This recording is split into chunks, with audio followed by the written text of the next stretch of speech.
Fala pessoal, sejam todos bem-vindos ao canal. Eu me chamo Paulo Júnior, seja muito bem-vindo ao meu canal. Aqui a gente acredita que todo aquele que se enganja no conhecimento teológico, na busca pelo conhecimento de Deus, tem uma vida cristã enriquecida e ampliada. E no vídeo de hoje, pessoal, nós vamos falar sobre mais uma heresia de Ed Renekiewicz. O pastor Ed Renekiewicz, dessa vez ele foi longe demais. Vocês vão ver a crítica que ele faz à igreja e vocês vão perceber que a crítica é uma crítica generalista, sabe? Generalizando tudo, como se toda a igreja agisse da mesma forma, tivesse o mesmo padrão de comportamento. Vocês vão perceber nesse vídeo que existe por trás desse pensamento que o pastor Ed Renekiewicz está propagando um objetivo muito claro, e vocês vão perceber nesse vídeo. Então é isso, então bora pro vídeo.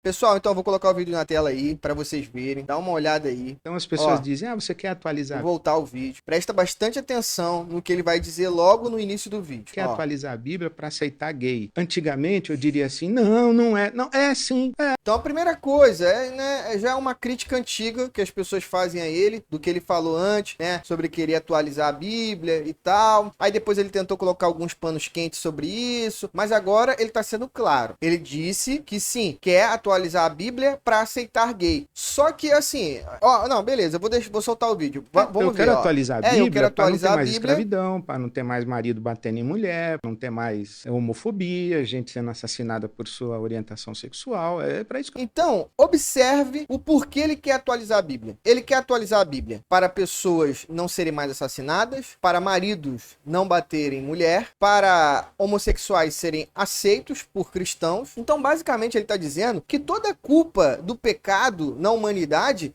é o quê? É culpa da Bíblia. É culpa da igreja. Você está entendendo que não faz sentido essa crítica generalista? Porque, entendam, existem pessoas preconceituosas que batem em mulher que não são cristãos. E existem cristãos que fazem isso. E sim, é pecado. A gente sabe muito bem disso. O que o pastor Ed Renekiewicz está fazendo aqui é uma crítica superficial à igreja brasileira. O que ele deveria dizer aqui é que sim, a igreja brasileira precisa melhorar o seu evangelismo. Então vocês observam aqui que a crítica dele é uma crítica generalista. Só que o que ele deveria fazer aqui é criticar uma parte da igreja brasileira. Ele dizer, não, é assim mesmo. A gente tem que atualizar a Bíblia para marido não bater mais em mulher. Que isso, gente?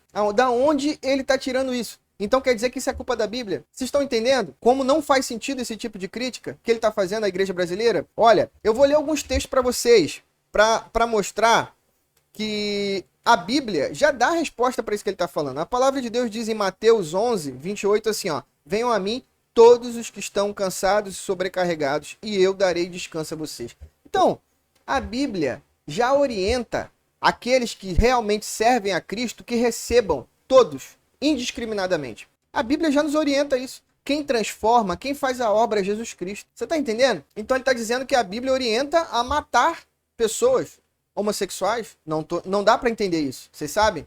Não, a Bíblia orienta a gente a receber todos, porque é assim que Cristo faz. A Bíblia também diz o seguinte, qual dos dois fez mais a vontade do Pai? Isso aqui é Mateus 21, 31. O primeiro, responderam eles. Jesus lhe disse, digo a verdade, os publicanos e as prostitutas estão entrando antes de vocês no reino de Deus. Então você observa, o próprio Senhor Jesus disse que pecadores entrariam no reino de Deus, como prostitutas, publicanos, homossexuais, pessoas que se arrependeram. Então, essa crítica que o Ed está fazendo aqui à igreja brasileira, mais uma vez, é uma crítica para jogar para a galera, para agradar a grande mídia brasileira. Essa é a grande verdade. Essas são críticas para agradar as pessoas de esquerda, as pessoas que são muito focadas em pautas identitárias. Então vamos voltar para o vídeo.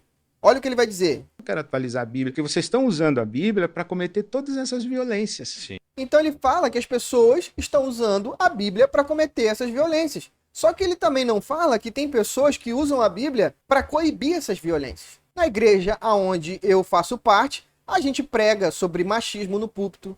A gente prega que nós, cristãos, não podemos tratar mal os homossexuais. A gente prega que nós, cristãos, devemos tratar bem as nossas esposas. A gente prega que isso é crime, que isso dá cadeia. Então, essa crítica que ele está fazendo aqui por parte da igreja brasileira e da Bíblia que ele está falando aqui não faz sentido. Simplesmente não faz sentido. É uma crítica superficial, uma crítica leviana. E vamos voltar para o vídeo, porque não fica por aí. Olha só o que ele vai dizer. E esse é o problema do fundamentalismo. O fundamentalismo interpreta os textos sagrados literalmente. Está aqui no... Então ele fala que o fundamentalismo interpreta o texto bíblico de maneira literal. Então ele reduz todo o espectro teológico do Brasil ao fundamentalismo. Olha só, para você ver como é uma crítica superficial. Então, não, os fundamentalistas eles interpretam a Bíblia assim. Então todo mundo é fundamentalista? Ninguém interpreta a Bíblia de uma maneira diferente? Só ele. Não faz sentido. Não faz sentido. O versículo. Tá, mas vamos interpretar. Isso aqui é um texto que tem 4.000 anos, tem 3.000 anos, tem 2.000 anos. Vamos ver o que significa. Todos que leram qualquer livro bom sobre pregação sabem que o texto tem que ser interpretado no seu contexto. Sabe? Não faz sentido. Parece que ele nunca lecionou em um seminário, sendo que eu sei que ele já lecionou, né, que ele deu aula sobre isso. É por isso que são críticas levianas, críticas infundadas. Lá. Por exemplo, imaginar que o fenômeno da homoafetividade hoje é a mesma coisa que o Paulo condena de homossexualidade no Império Romano, sim, sabe? É o mesmo fenômeno que nós estamos falando, né? Nós estamos falando... Olha, aí ele fala que o fenômeno atual da homoafetividade é diferente, né? São motivos diferentes, são coisas diferentes da época do apóstolo Paulo. Então, olha o que o apóstolo Paulo diz em Romanos, capítulo 1, versículo 18. Portanto, a ira de Deus é revelada dos céus contra toda impiedade e injustiça dos homens, que suprimem a verdade pela injustiça. Pois o que de Deus se pode conhecer é manifesto entre eles, porque Deus lhe manifestou. Pois desde a criação do mundo, os atributos invisíveis de Deus, seu eterno poder e sua natureza divina, têm sido vistos claramente, sendo compreendidos por meio das coisas criadas, de forma que tais homens são indesculpáveis.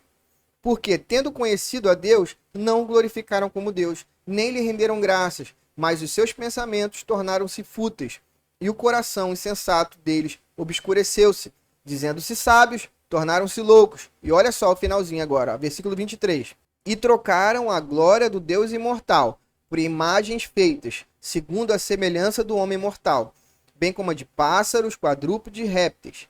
Por isso Deus os entregou à impureza sexual, segundo os desejos pecaminosos do seu coração, para a degradação do seu corpo entre si.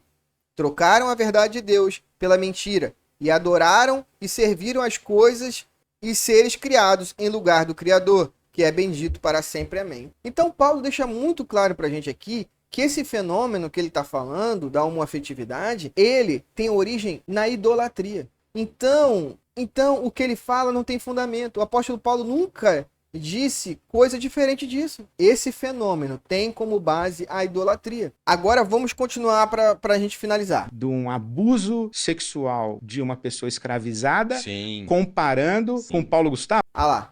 Aí ele fala no final, você quer comparar isso com Paulo Gustavo, né? Paulo Gustavo, um comediante. Quem nunca viu, né, um filme dele, filme maravilhoso, um grande artista. Mas, no final, ele deixa claro que a grande intenção dele com tudo isso que ele está falando não é propagar o evangelho, é propagar a sua ideologia, é falar para a grande mídia que está aplaudindo o que ele está falando. Não é pregar o evangelho, sabe? Não é falar a verdade. Então, a gente precisa prestar muito atenção nessas pessoas que falam muito bonito, que tem um discurso muito bom, sabe? Que tem um discurso sempre muito perfeito para a sociedade atual, muito contextualizado. A gente precisa prestar muita atenção nisso, porque a gente pode acabar caindo nisso também, sabe? Eu oro pela vida do Ed, para que ele possa perceber que existe uma igreja brasileira que não está propagando essas coisas que ele está falando. Que existe uma igreja brasileira que tem se empenhado em trazer a verdade do evangelho, não só no púlpito, mas através da sua vida, sabe? Porque eu sei que ele sabe disso.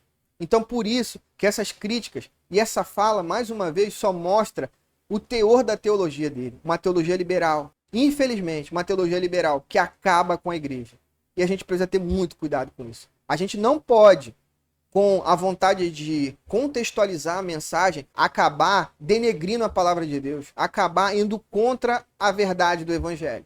A gente precisa sempre ter muito cuidado com isso. Então é isso, pessoal. Se você gostou do vídeo, deixe seu like nesse vídeo, se inscreve no canal. A gente está aqui sempre para fazer comentários teológicos e respostas teológicas a assuntos do nosso tempo. Beleza? Então tamo junto, pessoal. Um abraço a todos e tamo junto.